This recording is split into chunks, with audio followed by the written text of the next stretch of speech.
I'm working on a 2015 Mazda 3. This is the manual transmission, and I believe this is the Sport.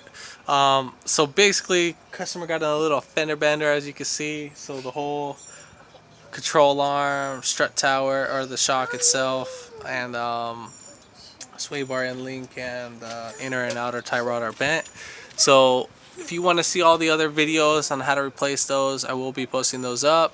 They're going to be in each individuals, but for the first part we're going to go ahead and replace the control arm, and then so on from there. But at least you'll know how to replace the other parts in this video, or in these videos that are going to be categorized with this car.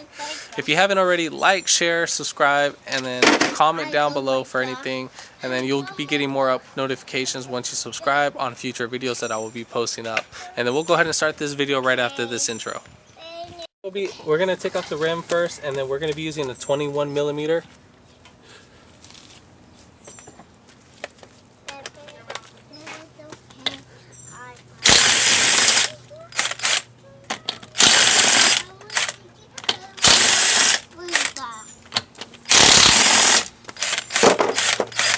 Penny, I don't need that.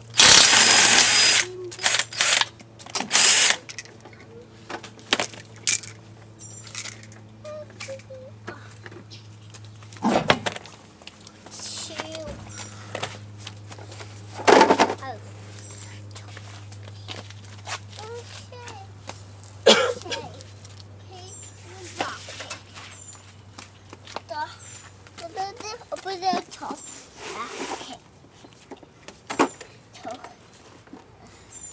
Where do I go?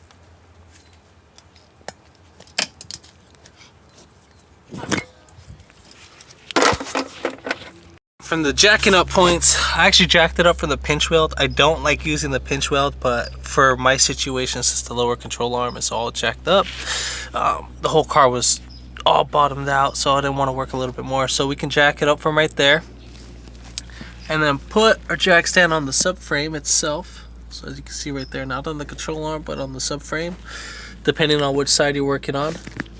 And then we're gonna have to take off the sway bar end link. This is gonna be a 14, and then right here there's an Allen.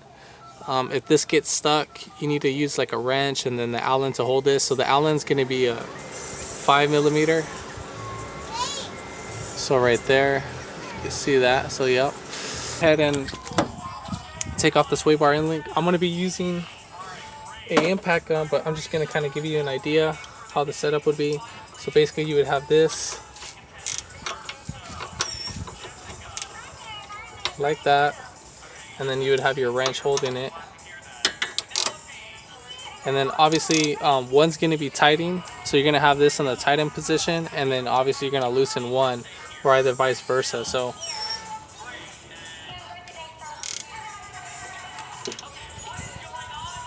I didn't catch that. So basically as you're loosening this, or as you're tightening this, the Allen side, this will be loosening the nut.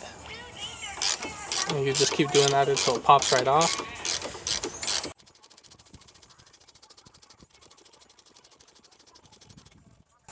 And then you'll just pull that back. Sometimes you need to pull down on the sway bar end link, or the sway bar itself, just by pushing down on this bracket, or you can kind of hit it with a hammer. Just like that. And then this is what I hit on, so this will be the sway bar itself. Go ahead and take off this one.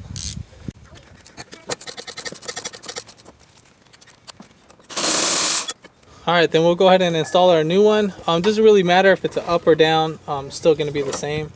So we'll go ahead and tighten this one down.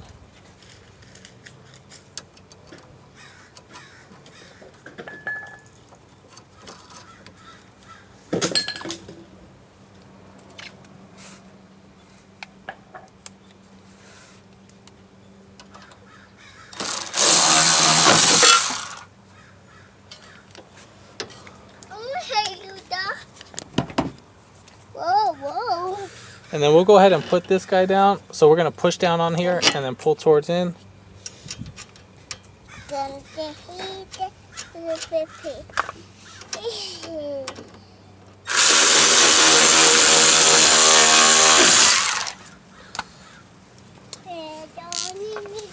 So you want to make sure these are pretty tight.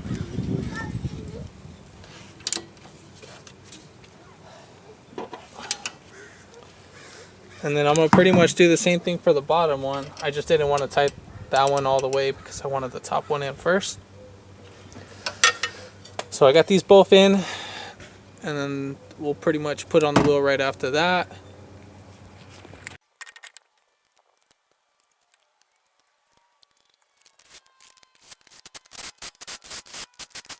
When you tighten the bolts, you want to go in the star pattern. So 1, 2, 3, 4, 5. And then after you're done with that, then you're good to go. Lower the vehicle. If this video helped you out, give it a thumbs up. Comment down below if you have any questions regarding these jobs. And then if you haven't already, hit that subscribe button for more upcoming videos. And thanks for watching.